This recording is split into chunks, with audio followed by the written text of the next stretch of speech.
À moi revient l'honneur de présenter au monde celui qui a tout vu, connu la terre entière, pénétré toutes choses.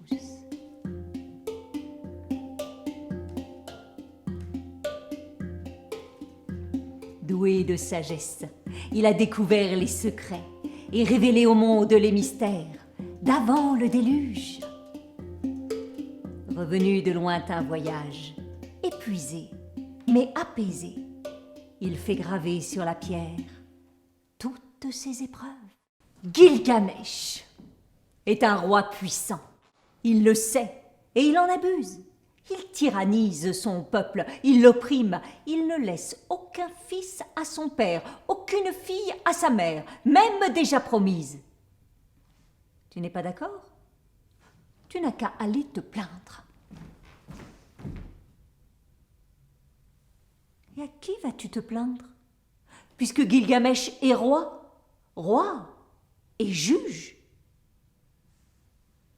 Mais au-dessus des rois, au-dessus des hommes, il y a les dieux. Aruru fabrique un double à Gilgamesh, mais en lui la force de l'ouragan. Il se battra contre Gilgamesh.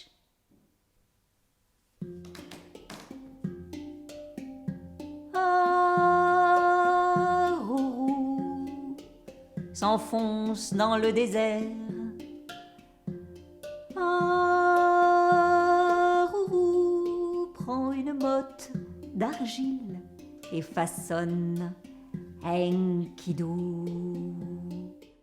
Et voilà les deux hommes qui se jettent l'un sur l'autre et ils se mettent à se battre avec une ardeur terrifiante. Mais ils sont l'un et l'autre aussi puissants que des lions, aussi agiles que des singes, aussi souples que des serpents. Aucun n'a le dessus. Les voilà bientôt tous les deux immobilisés sur le sol, ne pouvant faire le moindre geste. Gilgamesh ne comprend pas ce qui lui arrive. Personne n'a jamais réussi à le vaincre à la lutte.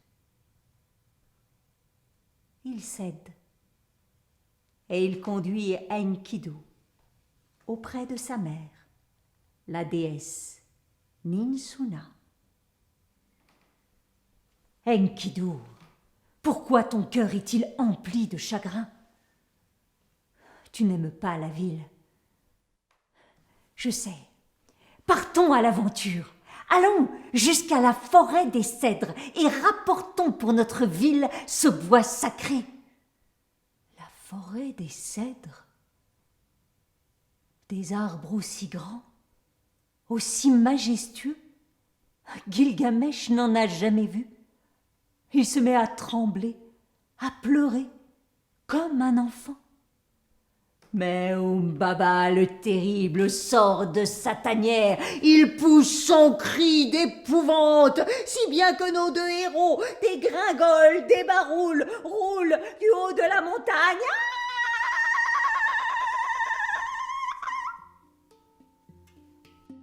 Avance vers Léana, temple de la déesse Ishtar. 300 hectares de ville, 300 hectares de jardin et autant de terres vierges. C'est l'apanage de la grande Ishtar, le domaine d'Uruk. C'est un triomphe. Gilgamesh coiffe sa magnifique chevelure, revêt un vêtement de lin blanc, une ceinture à sa taille comme s'il s'agissait d'un dieu. Quand la déesse Ishtar le voit, Gilgamesh, épouse-moi, tous les rois viendront ramper à tes pieds, et tes troupeaux, il n'y en aura pas de plus nombreux. Épouser la déesse? Mais dis-moi, tes amants avant moi, que sont-ils devenus? Tu n'es qu'une porte battant au vent, qu'un palais qui s'effondre, qu'une grosse pierre qui se jette sur les murailles de ses alliés. Ouh là là là là là là, mes amis, il y a des choses qu'il ne vaut mieux pas dire à une déesse. Surtout quand elle s'appelle Ishtar, la colère d'Ishtar. Elle se précipite vers le ciel, elle attrape la longe du taureau céleste et elle lance l'animal furieux sur la ville d'Uruk. Gilgamesh, est-ce toi qui es venu jusqu'ici pour me voir moi, le vieil Utnapishtim? Hein? Ton ami le plus cher est mort, et tu l'as veillé jusqu'à ce que... Ah, des vers lui sortent du nez. Hein? Tu veux savoir comment moi, le vieil Utnapishtim, les dieux m'ont donné la vie pour toujours? Oh, ça c'est une longue histoire, alors approche, viens, viens. Installe-toi là, oui. Écoute.